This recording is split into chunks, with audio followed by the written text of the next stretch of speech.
Hello everyone. तो आज हम सीखेंगे कि एक आरएनएन बेस्ड मॉडल कैसे क्रिएट करते हैं। ठीक है, एक पूरा प्रोजेक्ट है, एक स्मॉल छोटा सा प्रोजेक्ट है जिसमें हम सीखेंगे एंड टू एंड कि राइट फ्रॉम द डेटा कि हमें डेटा कैसा मिल रहा है, उस डेटा को हम प्रोसेस कैसे करेंगे, आरएनएन कैसे काम करता है, उसका पूरा आर्किटेक्चर क्या है, और बेस्ड ऑन दिस डेटा उस आरएनएन के लिए हम प्रोसेसिंग करेंगे and then final prediction will be there. तो what we are trying to learn is, थोड़ा सा एक आइडिया दे देती हूँ कि करने क्या वाले हो। हमारे पास एक मॉडल होगा, ठीक है, रिकरेंट न्यूरल नेटवर्क। इसमें हम क्या करेंगे, कुछ डेटा को देंगे एज एन इनपुट और कुछ हमें आउटपुट मिलेगा। यही हम करने वाले, यही एक बेसिक वर्क फ्लो रहता है। ठीक है, अब इस चीज़ को समझने के लिए सबसे पहले ये समझना है कि यार जो हमें डेटा मिल रहा है वो क्या है और क्या आउटपुट हम एक्सपेक्ट कर रहे हैं, राइट। तो मैं तुमको थोड़ा सा डेटा का आइडिया दे देती हूँ। Let me just show you the data first. हमारे पास जो डेटा सेट है, इसका मैं लिंक भेज दूंगी, you can download the data set from the link. So I got various files, TXT files का डेटा है जो आपको मिलेगा सीधे डाउनलोडेड फाइल में। इन TXT फाइल के अंदर आपके पास बहुत सारे वर्ड्स हैं इन लैंग्वेजेस के। For example there is a word, there is English language also. इसको आप ओपन करोगे तो आपको बहुत सारे वर्ड्स मिलेंगे, अल्फ़ाबेटिकली अरेंज्ड है, राइट। हर न्यू लाइन के मतलब न्यू लाइन से सेपरेटेड है। तो अब कोई भी आप उठा लो word, suppose as a word Albert, right. तो अब आपके पास मॉडल क्या करेगा, इस मॉडल को हम एक वर्ड भेजेंगे एल्बर्ट, और आपका मॉडल ये बता देगा कि ये वर्ड जो है वो कौन सी कैटेगरी को बिलोंग करता है। ठीक है, category as a how many languages आते हैं। हम लोग कितनी लैंग्वेजेस देख रहे हैं, हम लोग देख रहे हैं यहाँ पे 18 लैंग्वेजेस। देखो दीज आर ऑल 18 लैंग्वेज में फ्रेंच भी है, जर्मन भी है, ग्रीक भी है, जापानीज भी है, कोरियन भी है एंड सो ऑन, राइट। तो हमारा मॉडल इतना केपेबल होना चाहिए कि based on this word it should be able to predict which category it belongs to. तो ये एल्बर्ट जो है वो इंग्लिश कैटेगरी को बिलोंग करता है, मुझे पता है क्योंकि मेरे पास ऐसा डेटा सेट पड़ा हुआ है। ठीक है, तो मैं मॉडल को ट्रेन करवाऊंगी कि ये वर्ड दो और बताओ ये कौन सी कैटेगरी को बिलोंग कर रहा है, इंग्लिश कैटेगरी को। So this is what it is suppose to do. ठीक है, तो ये टास्क क्लियर हो गया, हमारा डेटा सेट मिल गया, मॉडल क्या करेगा, क्या आउटपुट होगा, राइट। अब आरएनएन के लिए हम लोग ये कैरेक्टर बेस्ड प्रोसेसिंग कर रहे हैं। पहले एक चीज़ और समझनी पड़ेगी, what is character level processing. अब ये वर्ड एल्बर्ट, हम ये पूरे वर्ड को नहीं भेजेंगे मॉडल में, हम क्या करेंगे, इसको कैरेक्टर बाय कैरेक्टर भेजेंगे। सो जो आरएनएन मॉडल है ये जो वर्ड्स को रिसीव करेगा, ALBERT, हर वर्ड को प्रोसेस करने के लिए वो हर एक कैरेक्टर को पहले प्रोसेस करेगा, A को, फिर L को, फिर B को, फिर E को, फिर R को, फिर T को, राइट। एंड मोर ओवर कोई भी आप मॉडल यूज़ कर रहे हो, आरएनएन है, LSTM है, ट्रांसफॉर्मर बेस्ड मॉडल है, ये आपके सिंपल लैंग्वेज को या कैरेक्टर को नहीं समझता। वो क्या समझेगा, इस नंबर को, इस अल्फ़ाबेट्स को हमें कन्वर्ट करना पड़ेगा किस में, नंबर्स में, क्योंकि हमें पता है कि प्रोसेसिंग नंबर्स के साथ होती है, प्रोसेसिंग इन लेटर्स के साथ नहीं हो सकती। So we have to convert these alphabets और these characters into some numbers. ठीक है, नंबर न्यूमेरिक रिप्रेजेंटेशंस बेसिकली। तो ये काम भी हमें करना पड़ेगा। तो ये जो पूरा प्रोसेस है, ये पूरा प्रोसेस हम समझेंगे इस प्रोजेक्ट के अंदर। ठीक है, for example step by step समझते हैं। सबसे पहली चीज़ हमें क्या करनी है, सबसे पहली चीज़ हमें ये समझना है कि जो डेटा मुझे मिल रहा है ना आउटसाइड से, एनवायरनमेंट से, अभी तो डेटा हमें काफ़ी क्लीन डेटा मिला हुआ है, पूरा प्रोसेस्ड है, कुछ ज़्यादा प्रोसेसिंग करनी नहीं है। उस डेटा को पढ़ो, समझो, रीड करो डेटा को, अंडरस्टैंड करो कि यार डेटा जो है मेरा किस फॉर्म में। ठीक है, थोड़ा उसे रीड करेंगे, समझेंगे, basically understanding your data. Second part होगा कि डेटा को रेडी करो so that your RNN model can process it. अब जो आप मॉडल यूज़ कर रहे हो आरएनएन, ये डेटा को किसी भी फॉर्म में नहीं ले लेगा, आपको इस डेटा को एक रिक्वायर्ड फॉर्मेट में देना पड़ेगा। यूजुअली हमें पता होता है कि यार फॉर्मेट कैसा होगा, it's a supervise learning task, हमें इनपुट भी पता है, आउटपुट भी पता है। तो मेरे पास क्या होंगे, बहुत सारे वर्ड्स, और वो वर्ड्स के अगेंस्ट कौन सा लेबल है। ठीक है, नहीं समझ में आ रहा, बाद में समझा दूंगी, डोंट वरी अबाउट इट। तो बेसिकली आरएन को जिस फॉर्मेट में डेटा चाहिए उस फॉर्मेट में आप उसको डेटा को रेडी करोगे, वो हमारा होगा सेकंड स्टेज, डेटा रेडी करने का। ठीक है, तीसरा स्टेज होगा, once the data is ready, what is the next step, you have to train the model. Train करने के लिए हम डेटा को फिर हम यूज़ करेंगे आरएनएन। अब हम समझेंगे यार आरएनएन काम कैसे करता है, इसका पूरा आर्किटेक्चर क्या है, सारे स्टेप्स क्या होते हैं, और इस डेटा पे ये आरएनएन कैसे परफॉर्म करेगा। So that will be our third step.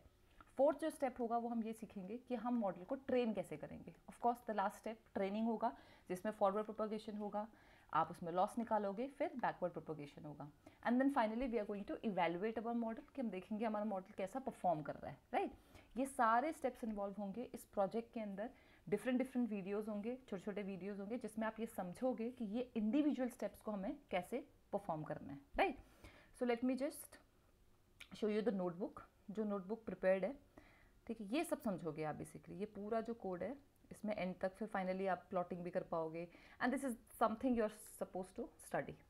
ठीक है, तो अभी इस वाले पार्ट में मैं आपको ये समझाऊंगी कि ये डेटा को रीड करना है, डेटा को रेडी कैसे करना है, कैसे मैं जानूँ कि यार डेटा RNN के लिए रेडी रहे, ठीक है। तो उसके लिए हम लोगों को क्या करना है, सबसे पहले we know that this is my drive. मैंने क्या किया है, इस डेटा को अपने ड्राइव में अपलोड कर दिया है। तो आपको मैं जो लिंक दूंगी वहाँ से आप क्या करोगे, डेटा को डाउनलोड करोगे और कहीं भी आप अपनी GPU यूज़ कर रहे हो, CPU यूज़ कर रहे हो, दैट इज़ योर चॉइस, उसमें मैं भी नहीं जा रही हूँ। तो ये समझ लो मैंने डेटा को ड्राइव में अपलोड कर दिया। In my case this is what I am doing. तो मेरा डेटा सारा जो है वो अपलोडेड है, सारी जो टेक्स्ट फाइल्स हैं वो यहाँ पे गिवन है। How many such languages are given, they are 18 categories, ये मुझे पता है 18 है। What is this ABC folder, ये कुछ नहीं है, इररेलेवेंट है, ये मैंने इंटेंशनली यहाँ रखा हुआ है so that you understand a particular portion of the code, right. So this is something I have in place अभी। अब मैं क्या करूँगी, इस डेटा को रीड करना है, समझना है, ठीक है। सबसे पहले तो ये समझ लो डेटा को अंडरस्टैंड कर रहे हैं हम लोग। हमारा पहला टारगेट क्या है कि मुझे डेटा को RNN मॉडल के लिए रेडी करना है, ठीक है। और RNN एक पर्टिकुलर फॉर्मेट में डेटा को एक्सपेक्ट कर रहा है, ऐसे फाइल उठा के हम नहीं भेज सकते, राइट। अब इसको प्रोसेस कराने के लिए मैं इस डेटा को थोड़ा 2 पार्ट में डिवाइड करेंगे। पहले अंडरस्टैंड करने के लिए जितना भी फाइल्स तुम्हें दिख रही है ना, कितनी कैटेगरीज है, 18 कैटेगरीज है, उन सबको हम एक लिस्ट में स्टोर कर देंगे, ठीक है। उसका नाम होगा ऑल कैटेगरीज। एक लिस्ट बनाएंगे जिसमें हमारे पास सारी कैटेगरीज होंगी, जैसे स्पेनिश है, ठीक है, इंग्लिश है, फ्रेंच है एंड सो ऑन। तो ऐसे कितनी कैटेगरीज है, 18। तो मैं क्या करूँगी, एक लिस्ट है ऑल कैटेगरीज, उसके अंदर सारी वैल्यूज़ आ गई, सारे नाम हो गए जो जो हमारे पास लेबल्स हैं। नेक्स्ट मैं एक डिक्शनरी बनाऊंगी, ठीक है। उस डिक्शनरी का एक नाम दे देंगे ऑल लाइन्स करके। ये एक डिक्शनरी है। इस डिक्शनरी के अंदर हम क्या बनाएंगे, कैसे फर्स्ट वाली कैटेगरी है स्पेनिश, ठीक है। इस स्पेनिश कैटेगरी के अंदर कितने वर्ड्स हैं, आपने देखा था हर एक लैंग्वेज के अंदर बहुत सारे वर्ड्स हैं अल्फ़ाबेटिकली जो अरेंज थे।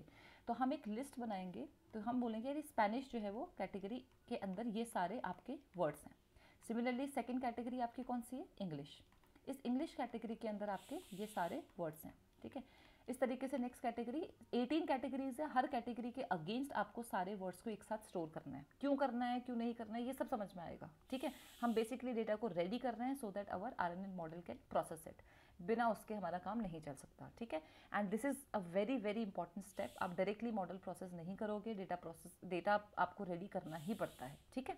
नेक्स्ट, अब ये काम हम करने वाले हैं, so it has to be very clear what do we want. हमें एक डिक्शनरी चाहिए, हमें एक लिस्ट चाहिए, राइट। नेक्स्ट,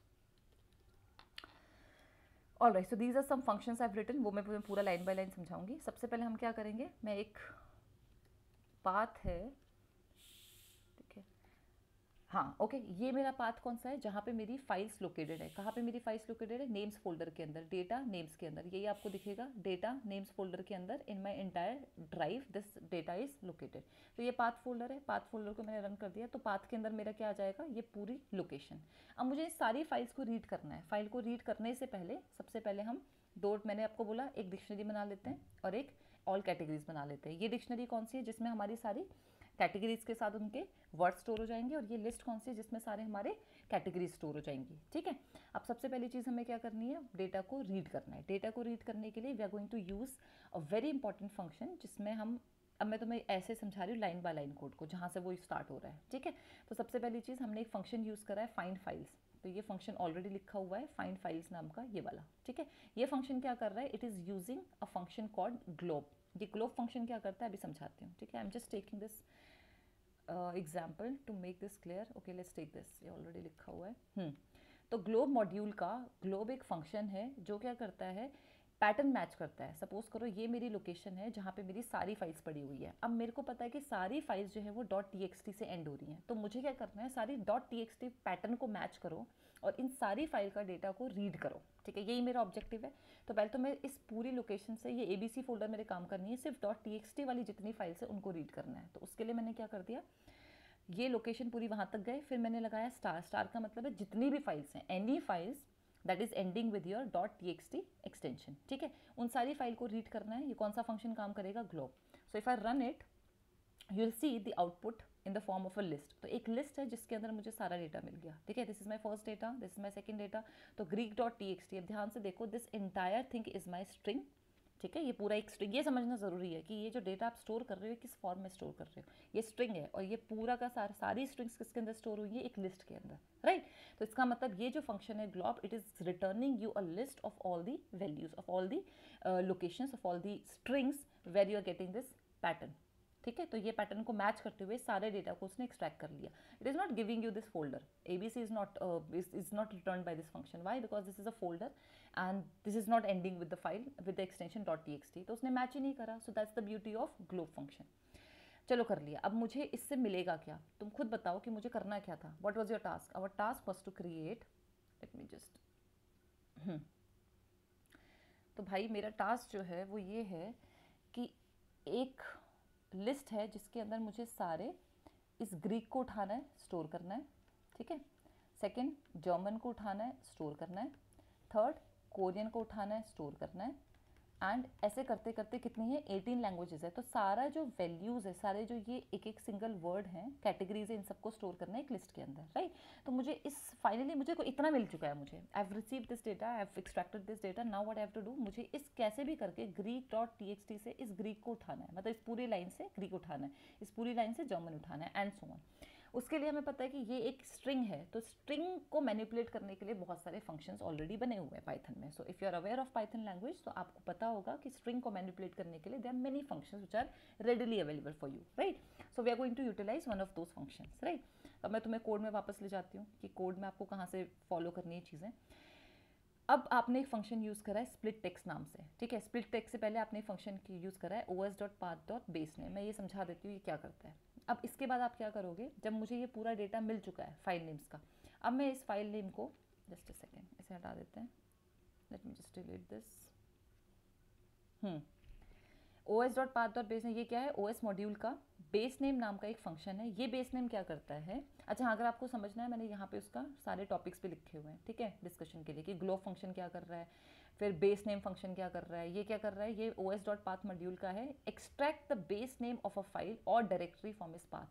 ये किसी भी डायरेक्टरी या पाथ से उसका बेस नेम को एक्सट्रैक्ट कर देगा. मतलब अगर मैं इसको ये पहली वाली लाइन दूँ, ठीक है, तो वो क्या कर देगा, इस पूरे में से जो बेस नेम है ये greek.txt, german.txt, इसको उठा के एक्सट्रैक्ट कर देगा. तो पूरी लाइन में से मुझे इतना पोर्शन मिल जाएगा greek.txt. तो ये काम कौन कर रहा है, मेरा os.path.base name फंक्शन. राइट. तो चेक करके देख लो, अगर मैं इसमें एक स्ट्रिंग पास करूँ, if I pass the string, तो this will give me greek.txt. मिल गया. ठीक है. इतना काम हो गया.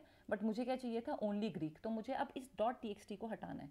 इसके लिए आप बहुत फेमस फंक्शन है पाइथन का, स्प्लिट भी यूज़ कर सकते हो. बट स्प्लिट में आपको देना पड़ेगा कि हाँ किसके बेसिस पे आप स्प्लिट कर रहे हो. उससे भी आसान फंक्शन है स्प्लिट टेक्स्ट. ठीक है. तो जो स्प्लिट टेक्स्ट फंक्शन है आपका यहाँ लिखा हुआ है, ये भी os.path मॉड्यूल का है. स्प्लिट करता है फाइल को दो पार्ट्स में. पहला होगा फाइल का नाम और दूसरा उसका एक्सटेंशन. तो बेसिकली बहुत आसान है. अगर आप इसमें आगे कोड में देख लो, वही चीज़ हमने यूज़ करी हुई है स्प्लिट टेक्स्ट करके. Just a second. ये रहा, ये पूरा कोड. ठीक है. बहुत आसान है. वो मैं तुम्हें कोड के साथ ही समझा रही हूँ so that you don't get confused. Base name हो गया.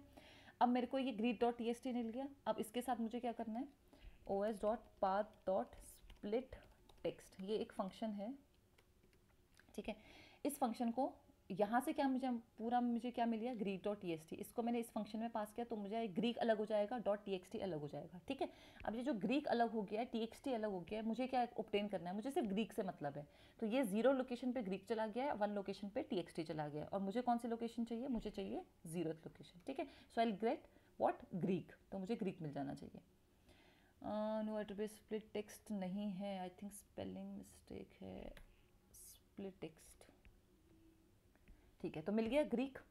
ठीक है. तो .txt चला गया. क्यों, क्योंकि मैंने इसको ऑलरेडी स्प्लिट कर दिया था. ग्रीक अलग हो गया था, txt अलग हो गया था. और वो किस में स्टोर हो गया था, एक लिस्ट के अंदर. तो मुझे लिस्ट का कौन सा पोर्शन चाहिए था, फर्स्ट एलिमेंट. तो मैंने क्या लिख दिया, 0. अगर मैं 1 लिखूंगी तो I get the second element, that is txt वाला पार्ट. .txt सिंपल है. 0 करा तो मुझे वो मिल गया और 1 करा तो मुझे सेकेंड वाला पार्ट मिल गया. और मेरा काम पूरा हो गया. मुझे ग्रीक चाहिए था. सो कैसे भी करके मैंने ग्रीक निकाल लिया. Similarly, I'll do the same for all the 18 categories. Greek हो जाएगा, German हो जाएगा, Korean हो जाएगा, and so on. So I hope this part is clear. इसको मैं comment कर देती हूँ. And this part is also clear, I guess. I don't have to do it again. All right. So these 2 portions are completed. तो इसका मतलब हम इतना पोर्शन कर चुके हैं. अब हमने क्या करा, मैं सारी फाइल्स में से करूँगी ऐसा. What is this thing? Find files भी एक फंक्शन है बेसिकली. फाइंड फाइल्स हमारा कुछ नहीं कर रहा है. फाइंड फाइल्स हमें सिर्फ वो सारे पाथ को निकाल के दे रहा है. ये जो आपने सारे फाइल्स थी, ये सारी फाइल्स को एक्सट्रैक्ट करके दे रहा है कौन सा फंक्शन, ये फाइंड फाइल्स। तो जैसे ही आप इस फंक्शन को कॉल करोगे आपको रिटर्न में क्या मिल जाएंगी, ये सारी फाइल्स। तो ये सारी फाइल्स में आप एक एक करके इटरेट करोगे, तभी मैंने फॉर लूप लगाया। क्यों? क्योंकि मुझे इससे भी एक्सट्रैक्ट करना है, इससे भी एक्सट्रैक्ट करना है, तो मैंने फॉर लूप लगा दिया। File name in find files, तो पहला वाला फाइल नेम किसको रिप्रेजेंट करेगा, फर्स्ट वाला स्ट्रिंग को, इस वाली स्ट्रिंग को। तो इसका मतलब मैं इस वाली स्ट्रिंग को प्रोसेस कर रही हूँ जब मेरा यहाँ पे फाइल नेम आया है, ठीक है। So basically this file name is my first string, this one. तो अब मैंने इसमें क्या करा, इसमें से मैंने कैटेगरी निकाल ली, तो मेरे कैटेगरी के अंदर क्या आ गया, ग्रीक। अब मेरी कैटेगरी, अब ध्यान से देखना, अब यहाँ पे मेरा कैटेगरी के अंदर क्या आ चुका है, Greek in the form of string. Done. अब मैंने क्या किया, ऑल कैटेगरीज डॉट अपेंड, मैंने आपको बोला था ना एक ऑल कैटेगरीज नाम का एक लिस्ट बनेगी जिसके अंदर मैं सारे लिस्ट को, सारे वर्ड्स को मैं ऐड कर दूंगी। तो अभी मेरे पास क्या है, ग्रीक है, ग्रीक को मुझे इसमें ऐड करना है। स्टार्टिंग में लिस्ट आपकी एम्प्टी है, कुछ भी नहीं है इस लिस्ट के अंदर। कौन सा फंक्शन यूज करेंगे, अपेंड। अपेंड से हमारा लिस्ट में क्या हो जाएगा, आइटम ऐड हो जाएगा। तो अब ये ग्रीक इस ऑल कैटेगरीज के अंदर पहला वर्ड जो है वो मेरा ऐड हो चुका है। अभी सारे वर्ड्स नहीं है, सिर्फ पहला वर्ड ऐड हुआ है। आगे करो। अब हम आगे क्या करेंगे, इतना काम हो गया। अब हमें ग्रीक वर्ड के अंदर, ग्रीक वर्ड मतलब ये जो अपना ग्रीक डॉट टी होगा, जहाँ पर भी है ये, इसके अंदर अब जितने भी वर्ड्स हैं ना इनको रीड करना है, ये भी तो करना है। अब ये सारे वर्ड्स रीड करके हमको क्या करना है, एक डिक्शनरी के अंदर क्रिएट करना है, ठीक है। इतना काम हो चुका है। अब हमें क्या करना है, we have to create a dictionary. इस डिक्शनरी के अंदर पहला वाला जो आपने वर्ड रीड करा है दैट इज ग्रीक, इसके अगेंस्ट सारे जो वर्ड्स है, इसके अंदर जितने भी वर्ड्स हैं सबको हम एज अ लिस्ट स्टोर कर देंगे, ठीक है। और ये हम सारी कैटेगरीज के लिए करेंगे।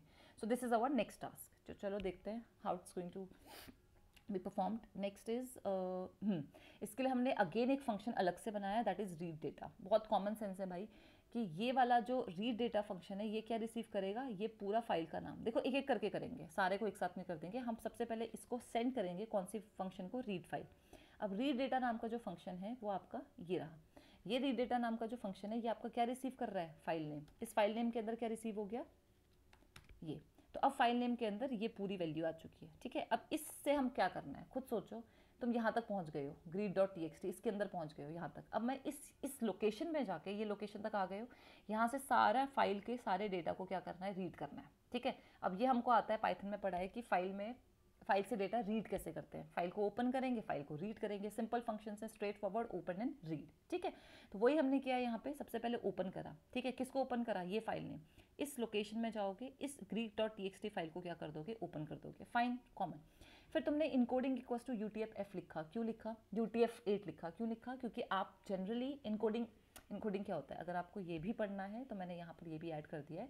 जनरली आप क्या करते हो, एस्की कैरेक्टर्स, एस्की फॉर्मेट को यूज़ करते हो। एस्की क्या कहता है, इनकोडिंग स्टैंडर्ड है जिसमें आप 1 बाइट यूज़ करते हो कैरेक्टर को स्टोर करने के लिए, ठीक है। यूजुअली 128 कैरेक्टर्स आप रिप्रेजेंट कर सकते हो, सिंपल। अगर आपका कोई लोअर केस लेटर है, अपर केस लेटर है, पंक्चुएशन मार्क है, कुछ स्पेशल सिंबल्स हैं जो आप इन 128 कैरेक्टर्स के थ्रू रिप्रेजेंट कर सकते हो यूजिंग एस्की नोटेशन, ठीक है, using ASCII encoding standard. But अगर आपके कोई स्पेशल कैरेक्टर्स होते हैं, सपोज करो कोई चाइनीज़ कैरेक्टर है, कोई इमोजी है, ठीक है, कोई ग्रीक अल्फा कैरेक्टर है, इस टाइप के कैरेक्टर्स, या सपोज कोई देवनागरी कैरेक्टर है, हिंदी कैरेक्टर है, आप वो कैरेक्टर रीड नहीं कर पाओगे यूजिंग बेसिक एस्की फॉर्मेटिंग। तो आप क्या यूज़ करोगे, कौन सा इनकोडिंग स्टैंडर्ड यूज़ करोगे, यूनिकोड स्टैंडर्ड में आप कौन सा यूज़ करो, UTF-8 क्या करता है, 1 से 4 बाइट लेगा। एक कैरेक्टर को स्टोर करने के लिए 1 से लेकर 4 बाइट्स की स्टोरेज लेगा, ठीक है। जनरली हमारा क्या होता है, अगर हम एस्की यूज़ कर रहे हैं तो 1 बाइट में डेटा स्टोर हो जाएगा, राइट। तो हम लोग UTF-8 यूज़ कर रहे हैं ताकि अगर हमारे किसी भी लैंग्वेज में इस टाइप का कोई सिंबल आ गया तो वो उसको भी रीड कर पाए, अदरवाइज वो रीड नहीं कर पाएगा। That's the very common thing, right. ये चीज़ हम करने वाले हैं। इसीलिए हमने जब रीड करा डेटा को, जब ओपन करा, तो हमने यहाँ पे एक पैरामीटर पास कर दिया, encoding is equals to UTF-8। I hope it is clear. आपने ओपन करा, ओपन करने के बाद हम ऑब्वियसली डेटा को क्या करेंगे, रीड करेंगे। हम यहाँ तक पहुँच गए हैं, हमने डेटा को रीड करना शुरू करा। जब आप डेटा को रीड करते हो पाइथन में, तो हमें पता है कि रीड फंक्शन क्या करेगा, सारा फाइल का डेटा रीड करके एक सिंगल स्ट्रिंग के अंदर स्टोर कर देगा। तो ये सारा फाइल डेटा, सपोज करो पहला वाला वर्ड है ये, ठीक है, इसने इसको रीड करा। इसके साथ यहाँ तुम्हें दिख नहीं रहा, but there is a new line character also, ठीक है। So there is a new line character. उसके बाद there is a new word. अब सपोज करो इस वर्ड के आगे भी कुछ स्पेसेस हो सकता है, डेटा किसी भी फॉर्म में मिल सकता है, तो आगे भी कुछ स्पेस हो सकती हैं, ब्लैंक स्पेसेस। तो आपके आगे कुछ ब्लैंक स्पेसेस हो सकती हैं, ठीक है। अब आप उसके बाद आपका ये तो वैसे डिलीट हो ही जाएगा, बट सपोज करो पहली वाली लाइन, पहला वाला जो वर्ड आप यूज़ कर रहे हो उसके आगे कुछ ब्लैंक स्पेसेस है, फिर यहाँ पे आपका न्यू लाइन कैरेक्टर है जो आपको नहीं दिख रहा है, फिर आप नेक्स्ट लाइन में गए and there is this character, there is this next word, ठीक है, then you have again a new line, फिर उसके बाद आपका नया वर्ड है एंड सो ऑन। स्टार्टिंग में भी कुछ स्पेसेस थी, अब आप क्या करोगे, ये जो हमारी स्टार्टिंग की स्पेसेस है ना और लास्ट की स्पेसेस है, ये हमारे किसी काम की नहीं होती, स्टार्टिंग की और एंड की स्पेसेस। तो उसने सारे वर्ड्स को रीड कर लिया है, ठीक है, सारे वर्ड को रीड करके एक स्ट्रिंग के अंदर स्टोर कर दिया, ऐसे अज्यूम करना। बीच बीच में आपका न्यू लाइन कैरेक्टर आएगा, क्यों, क्योंकि आपकी स्पेसेस हर वर्ड के बाद एक न्यू लाइन है। अब ये जो आपने डेटा रीड करा है ना, इसमें ऐसा हो सकता है कि स्टार्टिंग में कुछ स्पेसेस रही हों यहाँ एम्प्टी, और एंड में भी कुछ एम्प्टी स्पेसेस रही हों, बट हम इस एम्प्टी स्पेसेस को रीड नहीं करेंगे क्योंकि ये हमारा काम का डेटा नहीं है। तो हम इसके लिए कौन सा फंक्शन यूज़ करेंगे, पाइथन का स्ट्रिप। स्ट्रिप क्या करता है, it will remove all the leading and trailing spaces from a string, right. तो स्ट्रिंग ऑब्जेक्ट से सब कुछ ये डिलीट कर देगा, स्टार्टिंग का और एंड का स्पेसेस, बीच के स्पेसेस नहीं, ठीक है। तो सबसे पहले हम क्या करेंगे, while you are reading the data, सबसे पहले ओपन करा फाइल को, ओपन करने के बाद हमने फाइल को क्या करा, रीड करा, रीड करने के बाद हमने फाइल को क्या करा, स्ट्रिप करा, ठीक है, जो भी आपका रीडिंग ट्रेडिंग स्पेस है रिमूव कर दिया। अब फाइनली ये जो न्यू लाइन कैरेक्टर बीच में आया है हर वर्ड के बीच में, सपोज ये पहला वर्ड है, ठीक है, इसके बीच में एक न्यू लाइन है, फिर दूसरा वर्ड है, make sure there is no space, ठीक है, अज्यूम करो यहाँ कोई स्पेस नहीं है, सिर्फ न्यू लाइन। तो मुझे इस न्यू लाइन को भी तो हटाना है ना, ये मेरे काम का थोड़ी है, मुझे इस हर वर्ड को इंडिविजुअली स्टोर करना है and we need to remove the new line.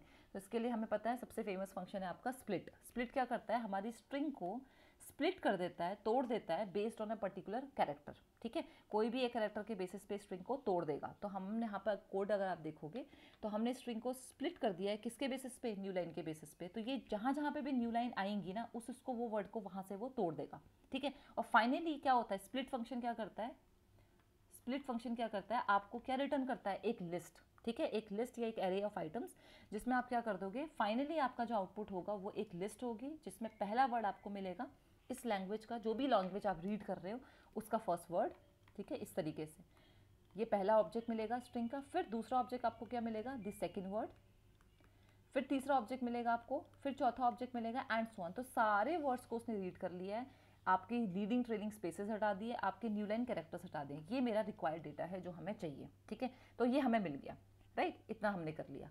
अब इसके बाद हम एक बहुत इंपॉर्टेंट चीज़ है, हर वर्ड को नॉर्मलाइज करेंगे, ये मैं तुम्हें बाद में समझाऊंगी, पहले अज्यूम करते हैं हम नॉर्मलाइज नहीं कर रहे हैं, ठीक है, बिना नॉर्मलाइज करे हम सिंपल रिटर्न कर रहे हैं ऑल वर्ड्स को, राइट। इतना हमने कर दिया, हमने फाइंड फाइल्स फंक्शन यूज़ कर लिया, हमने नॉर्मलाइज फंक्शन को, suppose I am not using it right now, तो इससे मैं अभी कॉमेंट कर देती हूँ।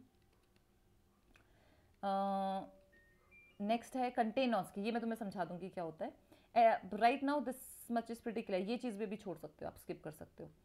That's it, this is something we have done, इसको मैं रन कर रही हूँ so that it will be clear to you. Finally this is not required, ये तुम समझ चुके हो, and this is also not required, ये भी मैंने समझाने के लिए यूज़ करा था। अब आया हमारा एक्चुअल कोड, ठीक है, एक्चुअल कोड में हमने क्या करा, एक पाथ ले लिया, इसमें हमारा पूरा पाथ लोकेशन है जहाँ पे डेटा प्रेजेंट है, एक डिक्शनरी ले ली और एक हमने एक लिस्ट ले ली। फिर मैंने डेटा को लोड करा, ये मैं तुम्हें समझा चुकी हूँ, डेटा को लोड करेंगे एंड लोड करने के बाद हम क्या करेंगे, स्प्लिट टेक्स्ट करेंगे, फिर हम डेटा को ऑल कैटेगरीज में अपेंड कर देंगे, जो मैंने अभी आपको समझाया। डेटा को रीड करेंगे, जो डेटा को आपने रीड करा था ना, देखो अभी ये फंक्शन जो हमने यूज़ करा रीड डेटा, इसने हमको सब कुछ रिटर्न करा, ठीक है। इस फाइल में से greet.txt में से जितने भी वर्ड्स थे सब रिटर्न कर दिए, all words in the form of a list, क्योंकि लास्ट में स्प्लिट फंक्शन यूज़ करा है।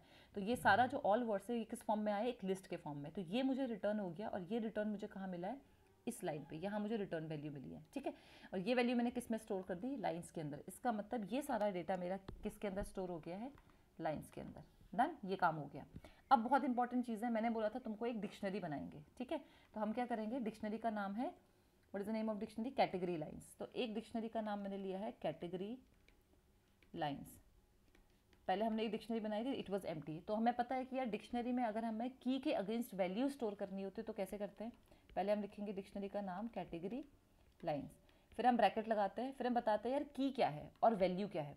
तो मुझे पता है कि की के अगेंस्ट जो वैल्यू है वो तो सब ये है, ठीक है। तो मैंने बोल दिया जो लाइन्स है वो तो वैल्यूज़ है, और कौन सी की है, मतलब ये जो सारे वर्ड्स है वो कौन सी लैंग्वेज को बिलोंग करते हैं।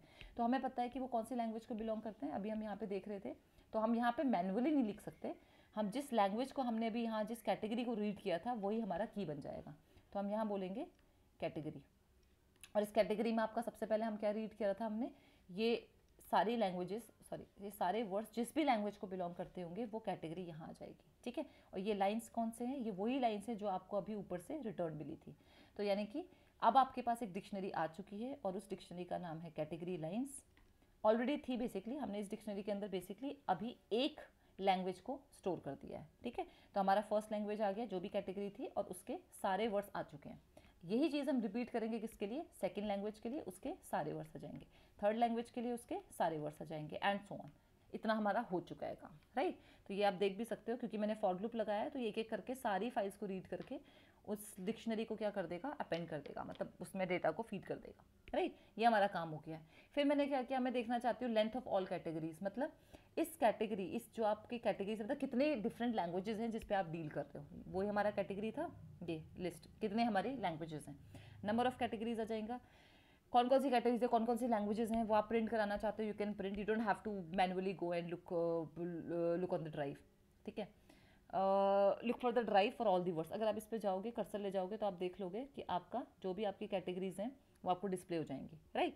सिमिलरली नंबर ऑफ लेटर्स, अच्छा इस चीज़ को अभी हम छोड़ देते हैं, सिंपल नंबर ऑफ लेटर्स मैं समझा दूंगी क्या है, इसे छोड़ दो।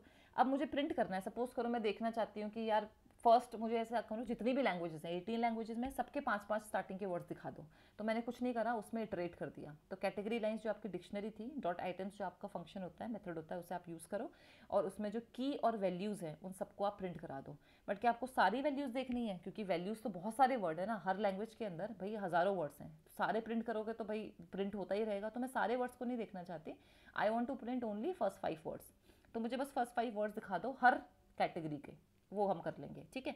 अब एक इंपॉर्टेंट और इंटरेस्टिंग चीज़ हमें देखनी है, हमें ये भी देखना है कि कहीं किसी हमारी लैंग्वेज में कोई नॉन एस्की कैरेक्टर तो नहीं है, राइट। अब नॉन एस्की कैरेक्टर कैसा हो सकता है, लेट फॉर एग्जाम्पल पहले मैं प्रिंट करा के दिखा देती हूँ आपको, let me just show you. यहाँ देखो क्या प्रिंट हुआ, सबसे पहले उसने प्रिंट कर दिया कि टोटल नंबर ऑफ कैटेगरीज कितनी है 18, मतलब कितने आपकी लैंग्वेजेस हैं, ग्रीक जर्मन 18, फाइन। पहली कैटेगरी है ग्रीक के अंदर के फर्स्ट 5 वर्ड्स इसने प्रिंट कर दिए। सेकंड है जर्मन के फर्स्ट 5 वर्ड्स प्रिंट कर दिए and so on. This is what we have done so far, यहाँ तक, ठीक है, इतना हो गया।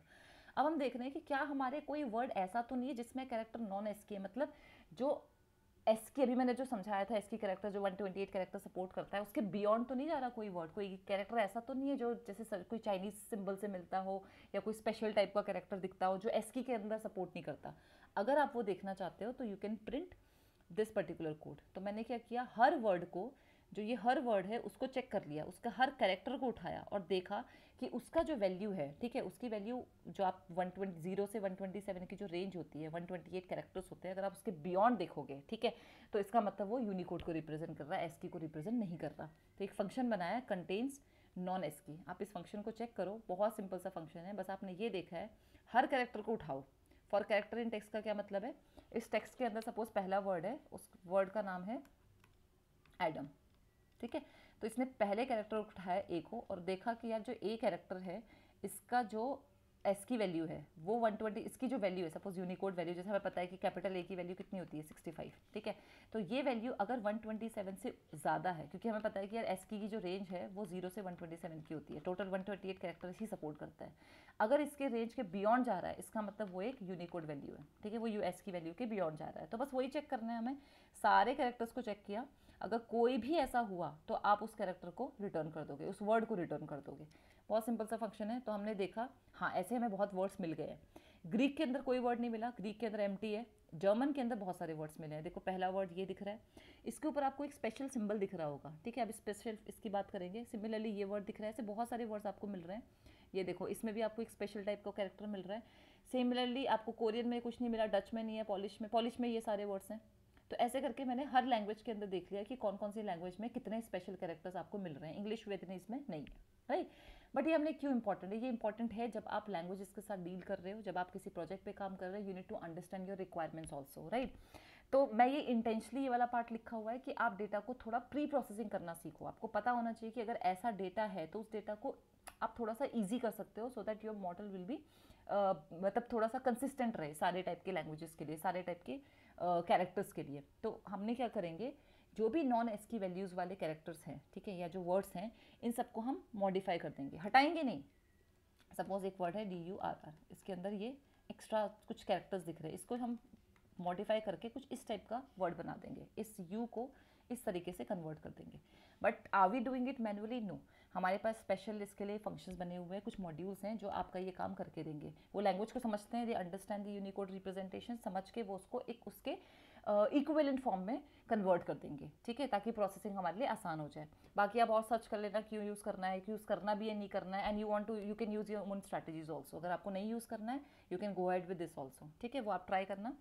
एनीवेज हमने यूज़ करा हुआ है, तो हम क्या करेंगे, अब एक फंक्शन बनाया हुआ है, उस फंक्शन का नाम है आपका नॉर्मलाइज। अब मैंने इसको जो कमेंट किया था, अब मैं इसे अनकमेंट कर रही हूँ। अब ये normalize function will come in to picture whenever I call it, right. अब मैं इसको फंक्शन को यहाँ पे, अब instead of returning the words, मैं इस फंक्शन को इसको रिटर्न ना करके अब मैं क्या करूँगी, जब भी आप हर फाइल के हर वर्ड को उठा के रीड कर रहे थे ना, तो रीड करने के बाद आप उस वर्ड को नॉर्मलाइज भी करोगे। हर वर्ड को आपको देखना पड़ेगा, नॉर्मलाइज करना पड़ेगा, every word of every category, right.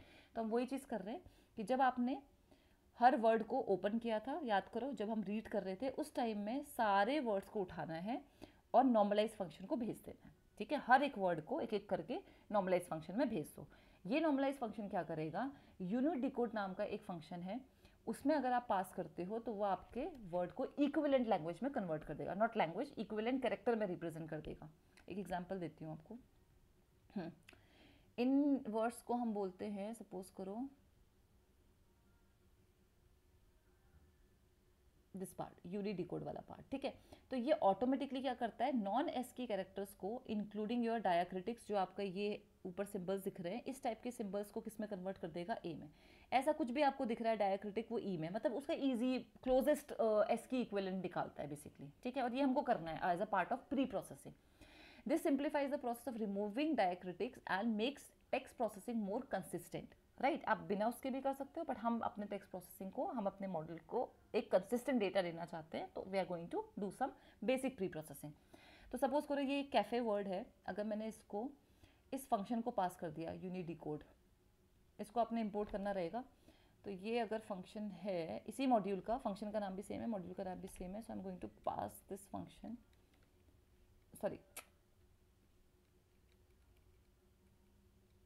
Okay, unterminated string unidecode cafe and cafe, okay. तो इसने क्या कर दिया, जो आपका डायाक्रिटिक वाला वो था, कैरेक्टर था, उसको कन्वर्ट कर दिया सिंपल कैफे में, राइट। मीनिंग सेम है, बस आप उसको उसके क्लोजेस्ट एस्की इक्विवेलेंट में कन्वर्ट कर रहे हो। तो आपने क्या करा, उस मॉड्यूल को हमने इंपोर्ट कर दिया है, तो अगर आपके में इंपोर्ट नॉट फाउंड आएगा तो आप इसको इंस्टॉल कर लेना। इंस्टॉल करने के बाद हम इसको हर वर्ड के साथ सेम चीज़ करने वाले हैं, राइट। तो ये हमने कर लिया, हर वर्ड को चेक करना है और इस चीज़ को हमने प्रोसेसिंग करनी है। नेक्स्ट, अच्छा, next important thing is you have to do one more thing. अब सपोज करो मेरे पास एक ऐसा वर्ड है, एग्जाम्पल लेती हूँ, सपोज आपके पास एक इंग्लिश में वर्ड आया हेलो वर्ड, एक ही सिंगल वर्ड है, इसको आप प्रोसेस करना चाहते हो और बीच में इसके एक हाइफन है। तो क्या आप इस वर्ड को, ये हाइफन है, क्या इस हाइफन को आप रिटेन करोगे या हटा दोगे, ये एक इंपॉर्टेंट चीज़ है। सिमिलरली अगर किसी वर्ड के साथ कोई डॉट आ गया, capital letter lower case letter है और अपर केस लेटर है, क्या आप इसे कन्वर्ट करके पूरा लोअर केस में कन्वर्ट करोगे या रहने दोगे, ठीक है। ये सारी चीज़ें आपको सोचनी पड़ती है। सिमिलरली अगर इसके बाद एक डॉट है या एक सेमीकोलन है, हो सकता है इस डॉट और सेमीकोलन का एक स्पेशल मीनिंग हो जो आप रिटेन करना चाहते हो, राइट। तो हम क्या करते हैं, जब आप किसी भी वर्ड को प्रोसेस कर रहे हो, सपोज इंग्लिश का एक वर्ड है हेलो, तो हम इस वर्ड को प्रोसेस करते टाइम एक तो हमने ये डायाक्रिटिक मार्क जो एक्स्ट्रा सिंबल्स थे, कैरेक्टर्स थे, वो हटा दिए, पहला काम ये किया। दूसरा हम ये देखेंगे कि हम कितने कैरेक्टर्स को हटाना चाहते हैं। तो मैं बोलती हूँ यार ऐसे तो बहुत सारे स्पेशल सिंबल हो सकते हैं, हेलो है, डॉलर भी हो सकता है, कोई भी साइन हो सकता है, तो मैं कुछ चीज़ों को रिटेन कर लेती हूँ। ये आपकी रिक्वायरमेंट पे डिपेंड करता है, आप किस सिंबल को, किस कैरेक्टर को रिटेन करना चाहते हो। तो मैं बोलती हूँ मैं डॉट को, सेमीकोलन को, एपॉस्ट्रोफी को, कुछ चीज़ों को हम रिटेन करते हैं, जैसे कैपिटल लेटर को A to Z, lower case A to Z, कुछ स्पेशल सिंबल्स, इनको हम रिटेन करना चाहते हैं। इसके अलावा अगर मेरे वर्ड में कुछ भी और हुआ, जैसे कि ये सिंबल, इसको हम रिमूव कर देंगे। बस ये सिंपल सा ये एक प्री प्रोसेसिंग और करनी है एडिशनल। तो उसके लिए हमने क्या कोड लिखा है, उसके लिए हमने लिखा है ये वाला पार्ट, ठीक है। अगर आपके वर्ड में अगर आपके इसमें सारे लेटर्स, हम सारे लेटर्स कौन से कंसिडर कर रहे हैं, स्ट्रिंग मॉड्यूल आपने इंपोर्ट करा हुआ है, स्ट्रिंग के डॉट एस की लेटर्स अगर आप लिखोगे तो आपको सारे lower case upper case alphabet मिल जाते हैं। ये शॉर्टकट है, मतलब मैं पूरा क्यों लिखूँ ABCD, या तो पूरा लिखो या आपको सारा मिल जाएगा, lower case and upper case, ठीक है। तो इससे मैंने क्या करा, प्लस ये इतने एडिशनल सिंबल मैंने और ले लिए, कैरेक्टर्स और ले लिए। तो अगर मेरे वर्ड में इनके अलावा कुछ भी और एक्स्ट्रा कैरेक्टर आया तो मैं उसे हटा दूंगी। That is the main motive behind this technique, right. तो हम लोग क्या करेंगे, नॉर्मलाइज जब आप कर रहे हो, नॉर्मलाइज करने के टाइम में ही आपने एक एडिशनल कोड लिख दिया कि इस हर लेटर को चेक करना है, हर कैरेक्टर को चेक करो, और अगर वो इस एस की के अंदर आता है, अगर ये इस ऑल लेटर्स के अंदर आता है तो आप क्या करोगे, हाँ सॉरी, अगर कैरेक्टर इन ऑल लेटर्स में, मतलब इन सारे कैरेक्टर को अगर वो मैच कर जाए, ठीक है, फॉर कैर इन एस की वर्ड, पहली बात तो यूनिकोड रिप्रेजेंटेशन भी होना चाहिए, उसका यूनिकोड रिप्रेजेंटेशन निकालो और वो इस कैरेक्टर के अंदर आना चाहिए, तभी हम उस वर्ड को रिटर्न करेंगे, राइट। इसका वो मतलब है सिंपल, उस वर्ड में से इन कैरेक्टर्स को रिटेन करो, उसको आप कन्वर्ट कर दो किसमें, आप यूनिडिकोड फंक्शन के थ्रू उसके क्लोजेस्ट एस की फॉर्म में ले आओ, and then you are going to get the required pre processed word. तो हमने ये कर दिया। नॉर्मलाइज फंक्शन क्या करेगा, आपको एक नॉर्मलाइज डेटा देगा। तो ये काम हो गया, मैं इसको रन करती हूँ।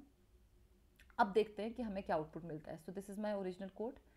ना पहले ये देखो ये आ रहा था, सारे वर्ड्स ऐसे निकलते, अब ये सारे वर्ड चेंज हो जाने चाहिए, राइट। अब हमें कोई भी ऐसा वर्ड नहीं होना चाहिए, बिकॉज हमने सारे वर्ड क्या कर दिए, प्री प्रोसेस कर चुके हैं। तो अब चेक करोगे कि बाद में सिर्फ आपकी कैटेगरीज प्रिंट हो रही हैं, you are not getting any non ASCII character, क्योंकि हमने सारे वर्ड्स क्या कर दिए हैं, प्री प्रोसेस कर दिए। So this is my very first step, जिसने हमने डेटा को क्या किया है, सिर्फ अंडरस्टैंड करा है। So this is my first step of understanding the data, which is very very crucial before you actually apply any deep learning technique, right. तो ये हो गया। नेक्स्ट हम डेटा को प्रिपेयर करेंगे, डेटा सेट को ट्रेनिंग के लिए। अब ट्रेनिंग के लिए हम डेटा को, अभी भी हमारा डेटा पूरा प्रिपेयर नहीं हुआ है, हमें जो डेटा मिला है वो सिर्फ हमें एक डिक्शनरी मिली है और एक लिस्ट मिली है। अब जो नेक्स्ट वाला टास्क होगा वो क्या होगा, उस डिक्शनरी से और उस लिस्ट से हम एक डेटा को रेडी करेंगे जो हमारा RNN प्रोसेस कर सके, ठीक है। अभी हम आधा काम कर चुके हैं डेटा का, आधा काम होगा डेटा रेडी करना। So this will be covered in the next tutorial. Thank you for watching.